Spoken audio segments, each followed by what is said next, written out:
Hey, bonsoir, comment vas-tu? Moi, je me porte à merveille parce que je suis contente parce qu'aujourd'hui, j'ai signé mon nouveau contrat. Pour moi, c'est pas grand-chose, hein, c'est pas grand-chose d'avoir validé mon poste, mais pour moi, ça signifie que j'ai des réelles capacités de manifestation, hein. Souviens-toi, je te disais que j'avais deux contrats. J'avais deux contrats, j'avais deux contrats dans cette entreprise et j'étais en train de mener des négociations pour passer à plein temps dans la partie que je préférais. Alors que quand je suis rentrée dans cette entreprise-là, cette partie administrative était la partie minime de mon contrat. Mon plus gros contrat, c'était au centre d'appel. Or, aujourd'hui, c'est l'inverse. Aujourd'hui, je vais être à plein temps dans la partie administrative que je préfère, et au centre d'appel, juste mais un petit bout de temps. Donc moi, ça me permet de mieux m'organiser, hein, par rapport à ces mas solo, hein. Donc je ne ferai plus de mas solo à l'entreprise, je ne travaillerai plus le soir. Donc, je ferai mes mas solo à la maison, hein, soit dans la nature, soit ici, hein, parce que désormais, je travaille 4 jours par semaine. 4 jours par semaine, et donc j'ai le temps de m'organiser pour mes propres projets. Pour moi, c'est une victoire, pour moi, c'est un succès, et ça m'amène au lit solo d'aujourd'hui. Tu sais, souvent, nous, hein, nous espérons des choses, hein, surtout en matière amoureuse. En matière amoureuse, nous sommes là à espérer rencontrer l'homme idéal, espérer rencontrer le partenaire parfait. Or, l'espoir est un mendiant. Quand tu es là à espérer, c'est comme si tu étais en train de supplier, de quémander à Dieu, à l'univers, hein. C'est pour ça que la plupart des prières ne fonctionnent pas. Pourquoi la plupart des prières, hein? Si tu es réaliste, tu regardes tous ces chrétiens, surtout nous en Afrique, hein, nous sommes un peuple de pratiquants, de chrétiens pratiquants. Mais regarde à quel point nous en sommes réduits. Nous sommes réduits à l'état de misère. C'est parce que dans nos prières sont empreintes d'espoir. Nous espérons un futur meilleur, mais sans changer nos habitudes, non seulement de penser, mais nos comportements. Hein, on va tous les jours, hein, je vois certains chrétiens, même moi à l'époque, hein, j'allais à l'église 3 fois par semaine, hein, mardi, jeudi et dimanche. Hein, et beaucoup de chrétiens font ça. Hein, mais à côté, le comportement ne change pas, le mode de pensée ne change pas. Donc on est dans l'espoir d'un avenir meilleur, d'un lendemain meilleur, mais tout en gardant ces modes de pensée et ces comportements. Mais là, tu vas attendre longtemps avant de trouver, hein. Là, on est en train de parler en matière amoureuse, hein, de relations amoureuses. Ben, si tu es dans cette dynamique-là, dans cette dynamique d'espoir, où tu attends, tu espères un jour que tu trouveras l'homme de ta vie, que tu trouveras la femme de ta vie, ben, là, tu es dans une situation de mendicité parce que l'espoir est un mendiant. Par contre, la foi, la foi est un créateur, parce que quand tu es dans une attitude de foi, tu prends en main ton destin, tu prends en main ta vie, tu prends en main ton destin amoureux, tu décides que c'est toi qui crée ta vie. Et pour cela, tu commences d'abord par voir quels sont tes mécanismes de fonctionnement dans tes relations. Tu analyses, regarde. Moi, je compare toujours la relation amoureuse à une entreprise. Hein? J'ai une amie, on va dire collègue, Michelle Gonsalves, qui fait des CV amoureux. C'est pour faire le bilan. Tu fais le bilan de tes relations amoureuses.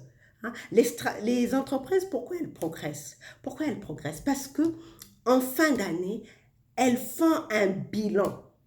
et elles voient ce qui a fonctionné, si elles ont fait du bénéfice ou si elles n'ont pas fait du bénéfice. Et à partir de là, elles élaborent des stratégies nouvelles pour que l'année qui arrive soit meilleure. Mais nous, dans les relations, nous ne faisons pas pareil. Nous sommes là à espérer. Nous avons une relation conflictuelle. Nous avons une relation dysfonctionnelle. Nous avons une relation toxique. Ou bien nous souffrons de solitude quand nous sommes célibataires. Mais on est là à espérer qu'un jour, au coin de la rue, qu'on rencontre le prince charmant. Mais ça risque d'attendre longtemps. Ça risque de ne pas se produire. Ce qui est là, c'est de prendre du recul. Que tu sois en relation amoureuse, dans un couple, que tu sois dans un couple ou que tu sois célibataire, c'est le même mécanisme qui fonctionne. Hein? C'est la même façon d'opérer, c'est le même processus. C'est-à-dire, tu prends du recul et tu analyses ta vie, tu analyses tes mécanismes de fonctionnement dans tes relations amoureuses. Qu'est-ce qui a fonctionné? Qu'est-ce qui n'a pas fonctionné? Comment je me suis comportée? Qu'est-ce qui a causé? Qu'est-ce qui a fait que ça se passe de cette manière-là? Hein? Moi, je te parlais de mes 2 dernières relations. Je vais même dire les 3 dernières relations. Ces 3 dernières relations m'ont réellement, donc il y a 10 ans, ça fait 10 ans, en 10 ans, ces 3 dernières relations que j'ai eues en 10 ans m'ont permis de faire un saut quantique sur mes mécanismes de fonctionnement et décider que je ne voulais plus jamais me comporter de cette manière-là dans mes relations et changer de stratégie. C'est-à-dire être sujet, choisir ce qui me convient réellement et ce qui fonctionne pour moi.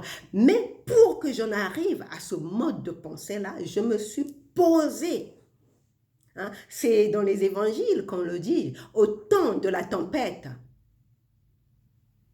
Pose-toi et sache que je suis Dieu. Hein? Pourquoi? Parce que c'est quand tu te poses, quand tu t'arrêtes, que tu vois clairement les choses. Regarde de l'eau avec des sédiments, hein, quand tu as une eau boueuse.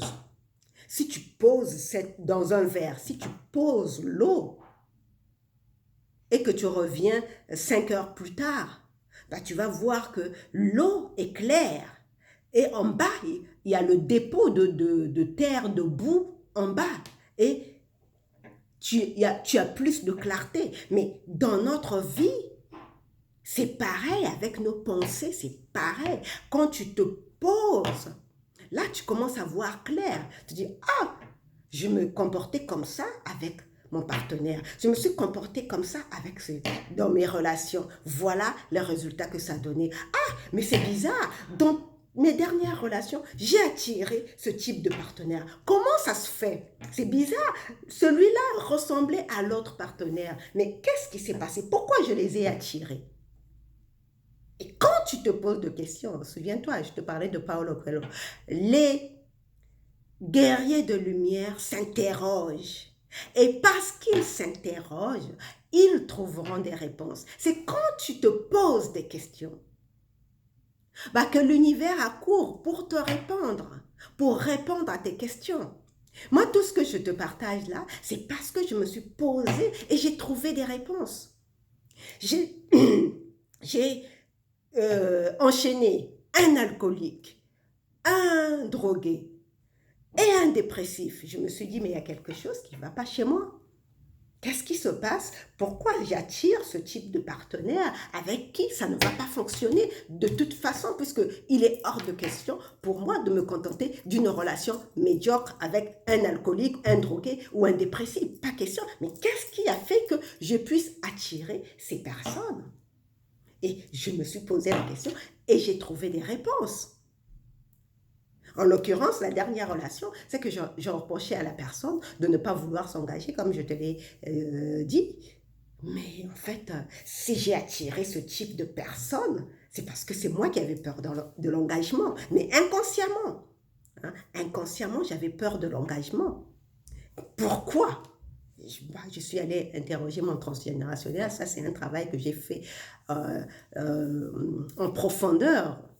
Mais Je veux une relation extraordinaire, enrichissante, épanouissante. Tu penses vraiment qu'en me mettant avec un alcoolique, qu'en me mettant avec un drogué, qu'en me mettant avec un dépressif, je vais avoir une relation extraordinaire, enrichissante et épanouissante?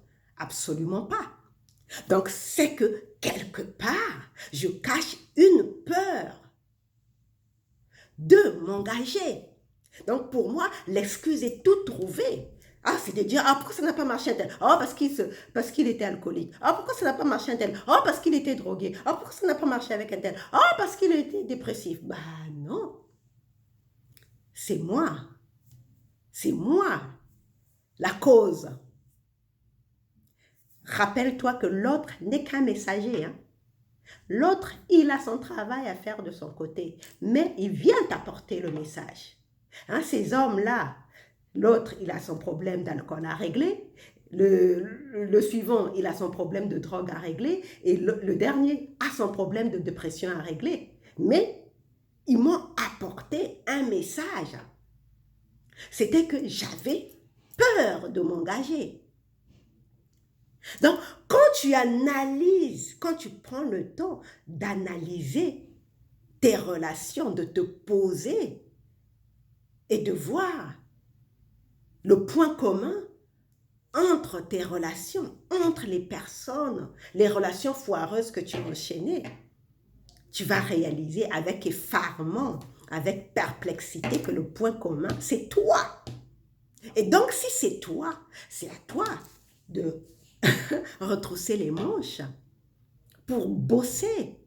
Comme je le dis toujours, c'est facile, c'est commode hein, d'être malheureux et d'aller se plaindre. Oh, moi je n'ai pas de chance, je tombe toujours sur des alcooliques, je tombe toujours sur les drogués, je tombe toujours sur les hommes qui ne veulent pas s'engager. C'est commode, ça c'est très facile hein, de se plaindre, d'être malheureux. Le malheur est gratuit, mais le bonheur, c'est du luxe. Être heureux, c'est pas donné à tout le monde. C'est du boulot.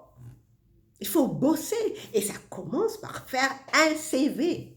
Un CV de sa relation, de ses relations, de son parcours amoureux.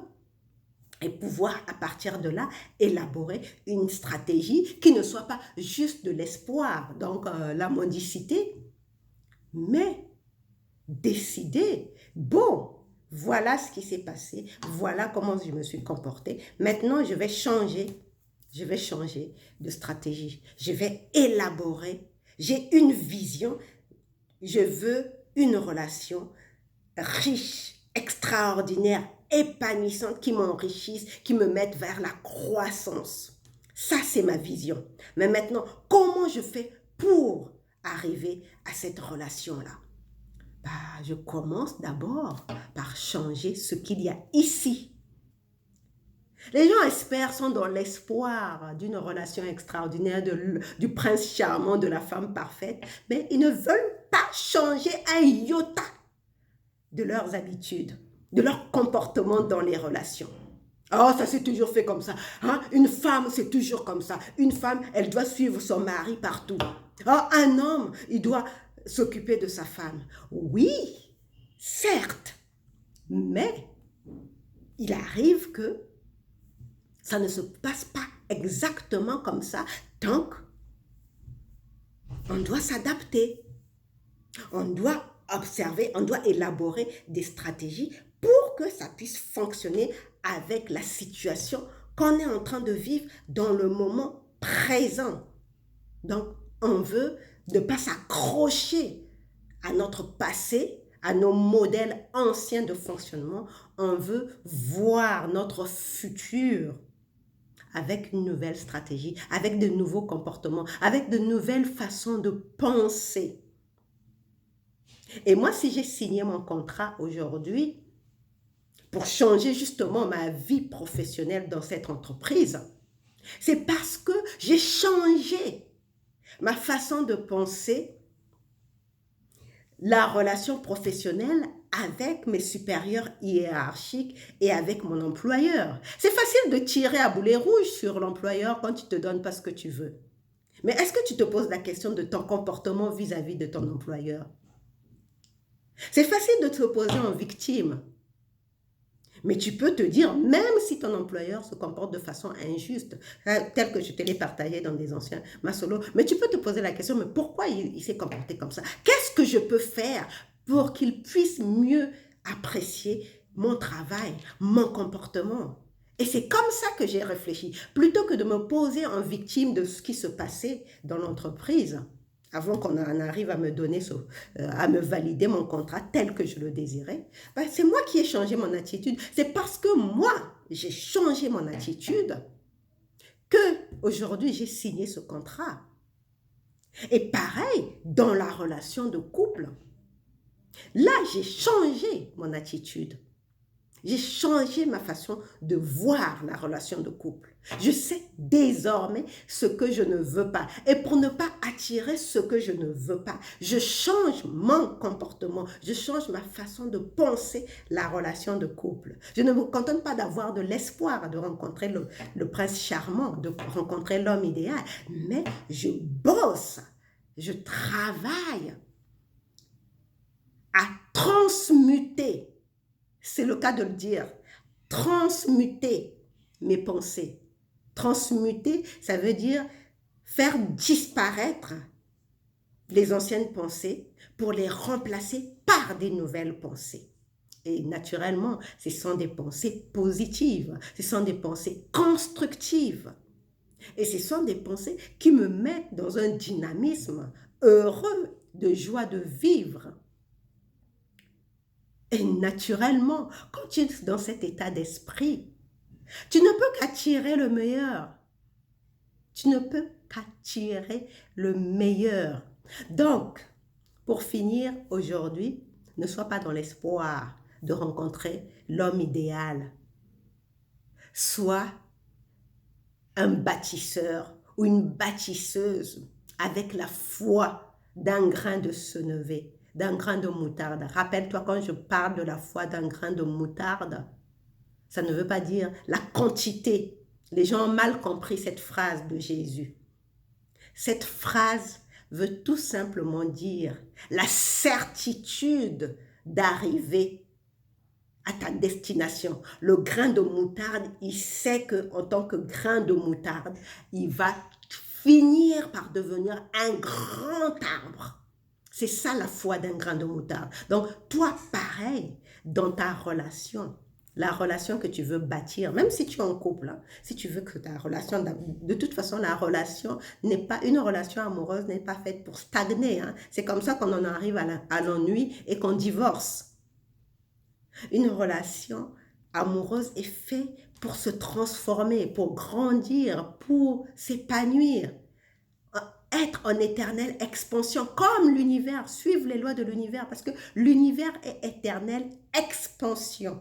Donc, même si tu es dans une relation de couple, tu veux travailler à expandre ta relation, à la mener vers de la croissance, qu'elle soit encore meilleure qu'elle n'est aujourd'hui. Mais et si tu es célibataire, tu ne veux pas te contenter d'avoir de l'espoir de rencontrer l'homme idéal ou la femme idéale. Tu veux être bâtisseur ou bâtisseuse de ta relation future telle que tu l'imagines. Je peux te dire que dès le moment où tu restes dans les hautes vibrations et que tu restes dans ton vortex positif, bah, ça ne peut pas ne pas se produire. Je te le garantis. Parce que moi, je sais que c'est ce qui m'attend. Je sais que c'est ce qui m'attend. Et toi, je te le souhaite aussi. Parce que dès le moment où on désire quelque chose, rappelle-toi de la phrase de Paulo Coelho. Je ne sais pas si tu as lu Paulo Coelho, mais moi, c'est un de mes auteurs favoris. Je lis et je relis L'Alchimiste.